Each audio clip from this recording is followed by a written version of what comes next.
পয়গম্বর মুসা নবী আল্লাহর কাছে কথা বলার জন্য যাচ্ছে, এমনি একজন ধনী লোকের সাথে সাক্ষাৎ। ধনী কয়, মুসা রে, ও মুসা, আমার এত ধন হিসাব রাখতে পারি না, আল্লাহরে জিগাইবানি কি করলে আমার ধন কমবে? মুসা নবী কয়, ঠিক আছে জিগাইব। একজন বৃদ্ধার সাথে, একজন মহিলার সাথে দেখা। মহিলা কয়, মুসা কই যাও, কই যাও রে মুসা? মুসা নবী কয়, তোর পাহাড়ে যাব, আল্লাহর সাথে কথা বল। মুসা রে, আল্লাহরে জিগাইবানি, আমি গরিব মানুষ, আমি ভালো কিছু কিনতে পারি না, ছেলে মেয়েকে ভালো কিছু খাওয়াইতে পারি না, ভাঙ্গা গোর, এত গরিব, ভালো করে ঘর বানাইতে পারি না, আল্লাহরে জিগাইবানি কি করলে আমার উন্নতি হবে, ধনী হব, টাকা পয়সা হবে, আল্লাহরে জিগাইবানি। আল্লাহ মুসা নবী কয়, ঠিক আছে, আল্লাহরে জিগাইব, তুমি কেমনে ধনী হইবা? আল্লাহ নবী মুসা নবী তিন রাস্তার মোড়ে যা দেখে একটা লোক বসে আছে, তার দুই হাত নাই, দুই পা নাই, দুই হাত নাই, দুই পা নাই।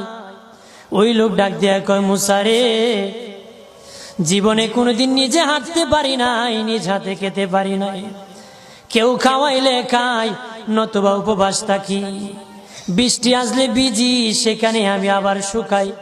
ও মুসা, জীবনে কোনো কাজে দুনিয়ার লাগি নাই, আল্লাহরে জিগাইবানি কোন কারণে আমারে বানাইছে?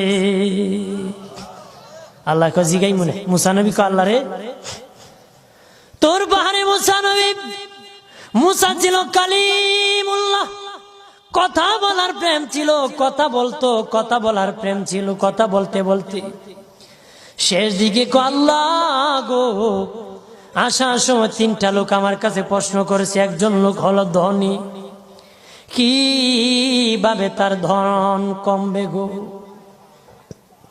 আল্লাহ বলেন, মুসা রে, তারে জানায়া দাও, যাকাত দেওয়া যেন বন্ধ করে দে, শুকরিয়া আদায় করা যেন বন্ধ করে দে, তাহলে আমি প্রভু আল্লাহ সুবহানাহু ওয়া তাআলা তার ধন কমায়া দিব।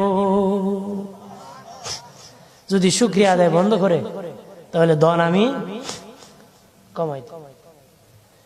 এরপরে মুসা নবী বলে, ও মালিক, আল্লাহ একজন মহিলা বলেছে তার গরিব মানুষ গরিবী হালত জানা, যত ইনকাম করে তার একটা ভাঙ্গা ঘর, ভালো ঘর বানাইতে পারে না গো। ও প্রভু, কি করলে তার ঘর উন্নতি হবে, তার অবনতির থেকে উন্নতি হবে? আল্লাহ বলেন, মুসা রে,